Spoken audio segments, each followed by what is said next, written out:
पुनरावृत्ति को बता रहे हैं।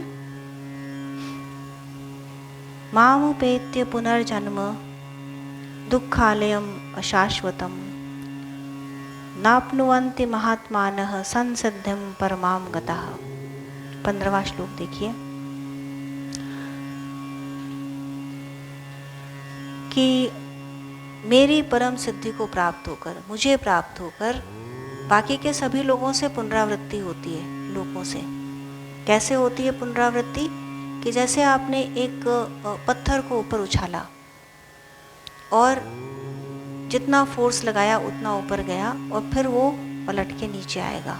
तो उसी तरह जिस प्रकार के आपके कर्म हैं, जिस प्रकार के आपके पुण्य हैं, उन विभावों के कारण, उस फोर्स के कारण ऊपर गए, अनेक लोगों को प्राप्त हुए, सुख संपदा को अनुभव किया और फिर जैसे ही पुण्य फल समाप्त हो गए वह नीचे आ गए। तो उसी तरह से पुनर्जन्म निश्चित है होना।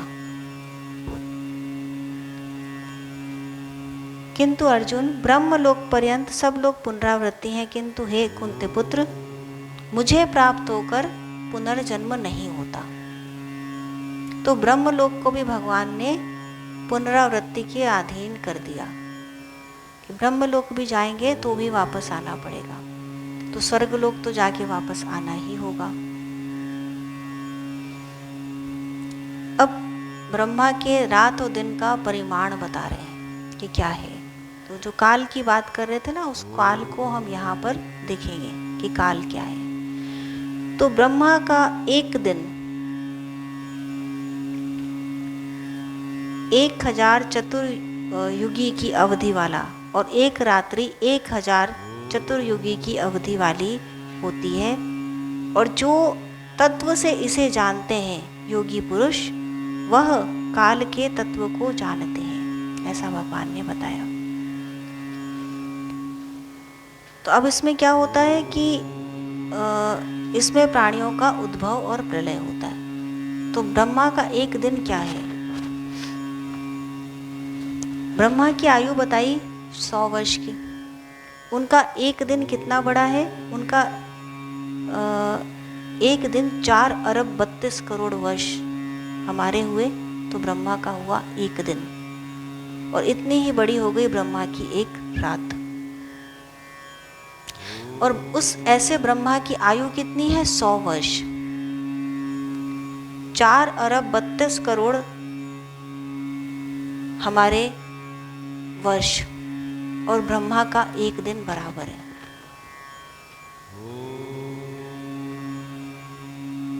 अब ऐसे 100 वर्ष ये ब्रह्मा की आयु है। और ब्रह्मा का के जो 100 वर्ष हैं, ऐसा कहा गया है कि वह विष्णु का एक क्षण है। विष्णु का एक क्षण है ऐसे ब्रह्मा के 100 वर्ष। और विष्णु के 100 वर्ष जो हैं, वह शिव की आयु का एक क्षण है।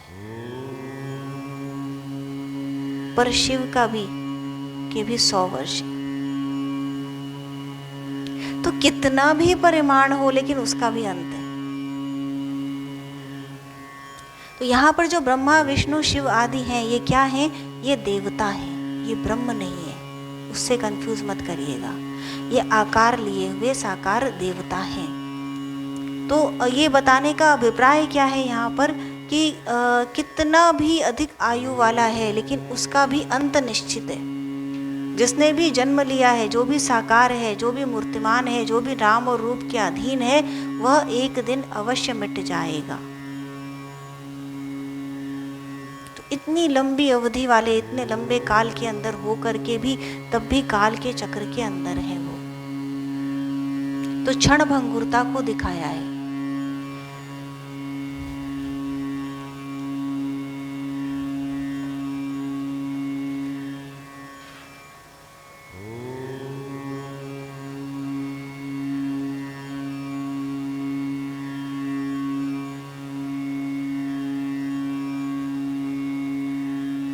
तो इन्होंने बताया कि जो योगी पुरुष इस बात के तत्व को जानते हैं, काल के तत्व को जान लेते हैं, वह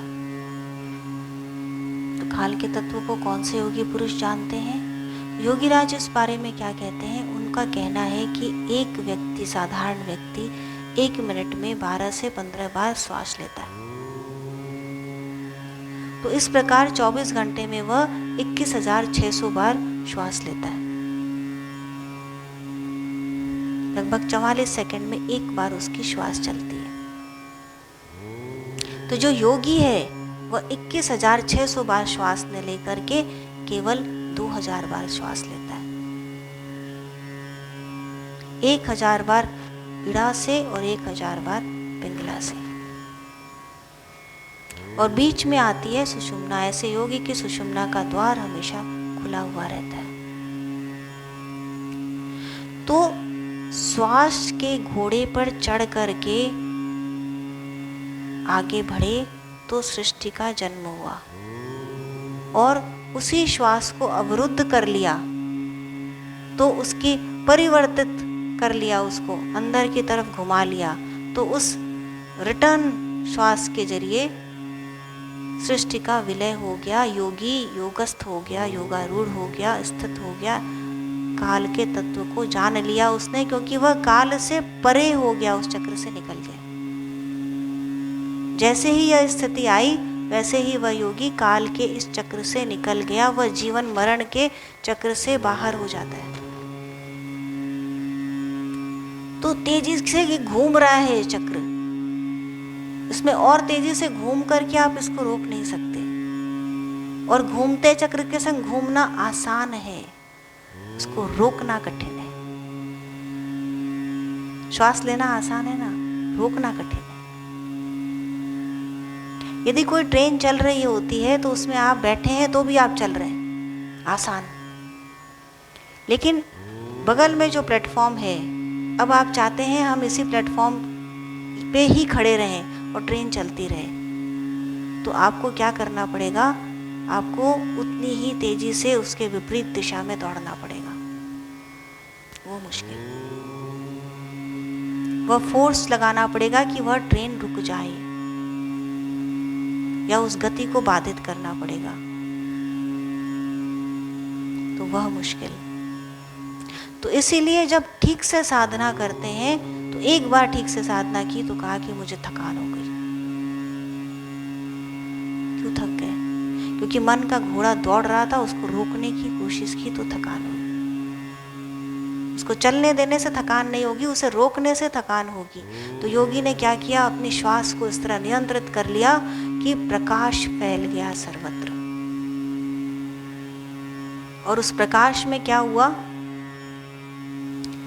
जो संपूर्ण चराचर भूत थे, ब्रह्मा के दिन के प्रवेश काल में अव्यक्त से, अर्थात ब्रह्मा के अव्यक्त से व्यक्त होते हैं और व्यक्त, अव्यक्त नामक ब्रह्मा के सूक्ष्म शरीर में विलीन हो जाते हैं। अव्यक्त से व्यक्त होते हैं सभी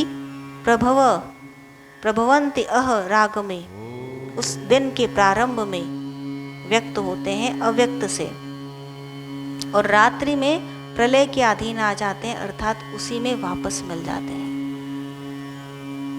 भूतग्राम स एवायम भूत्वा भूत्वा प्रलीयते रात्र्यागमे वशः पार्थ प्रभवति अराग में।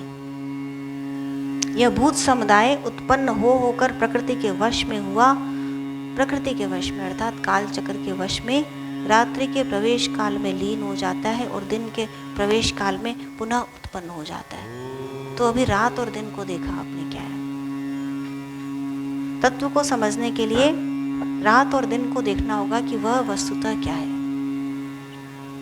तो जो साधारण व्यक्ति का रात है, या निशा सर्वभूतानां तस्यामि जागृति संयमी, वह उसके लिए जागरण है, योगी के लिए।